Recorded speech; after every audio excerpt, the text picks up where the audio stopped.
اللہ نے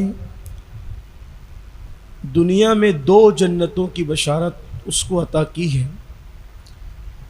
ایک کنڈیشن کے ساتھ، وَلِمَنْ خَافَ مَقَامَ رَبِّهِ جنتان، اور جو اللہ کی بارگاہ میں کھڑے ہونے سے ڈرا۔ اللہ کی بارگاہ میں کھڑے ہونے سے ڈرا کا مطلب یہ ہے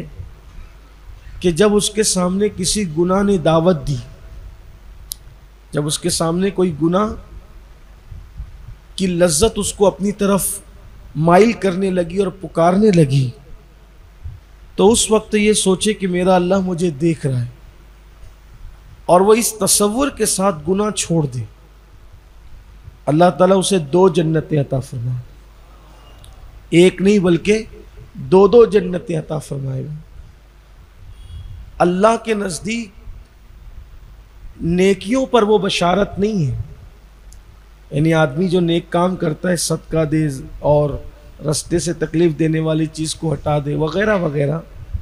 تسبیح پڑھے بیٹھ کر، اس پر ثواب ملتا ہے۔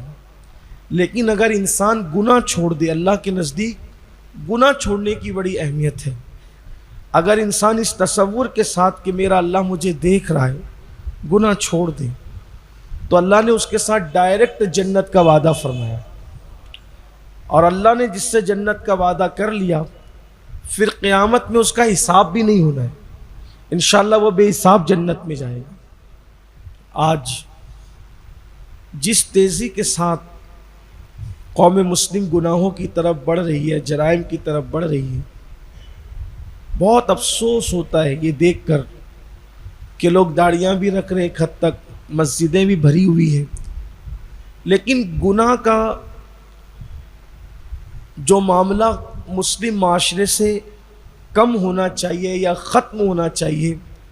وہ سمجھ میں نہیں آ رہا ہے۔ جیسے نماز بھی پڑھی جا رہی ہے، سود کا دھندا بھی ہو رہا ہے، حرام کاروبار بھی ہو رہا ہے، نماز بھی پڑھی جا رہی ہے، مسجد سے نکلتے ہیں ابھی ٹوپی جیب میں ہی نہیں جاتی ہے، اگر کوئی خوبصورت خاتون جا رہی ہو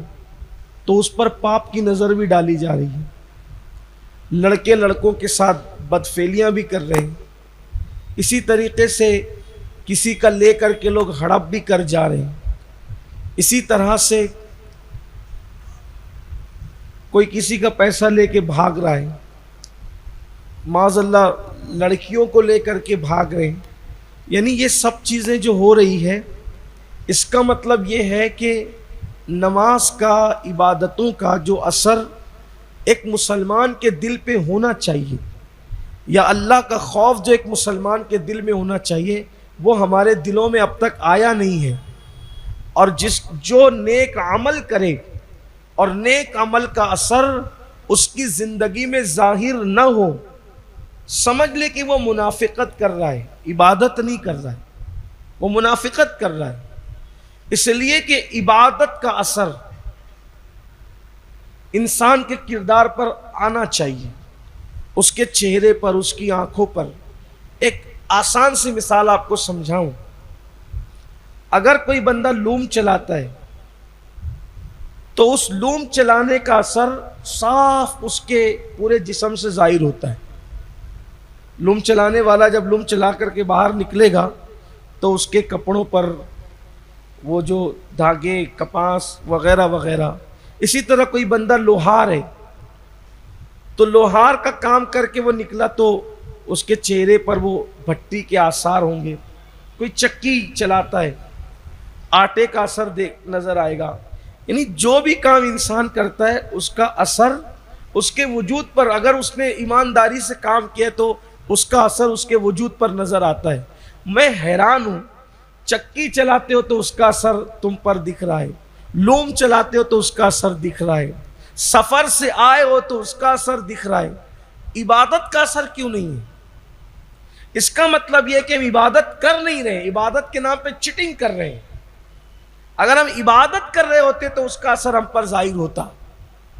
آپ دیکھیے، یہ بات بہت سمجھنے کی ہے، اللہ کرے یہ کسی کے دل میں بات اترے۔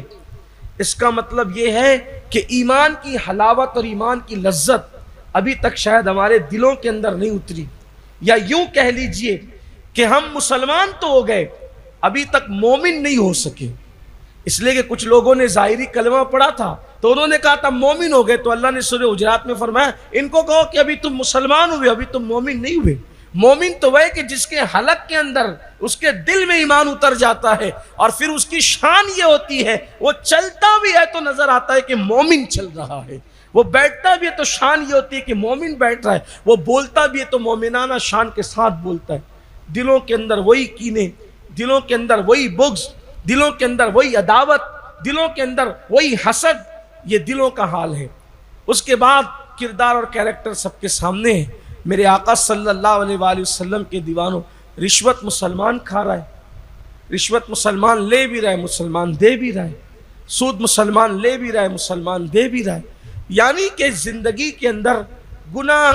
ہمارے ختم نہیں ہوتے، اور جب تک گناہ ختم نہیں ہوتے ہم مومنانہ شان سے زندگی نہیں گزار سکتے۔ یہی پریشانیاں رہے گی، یہی بے چینیاں رہے گی، یہی بے قراریاں رہے گی۔ اللہ اکبر۔ آئیے عبادت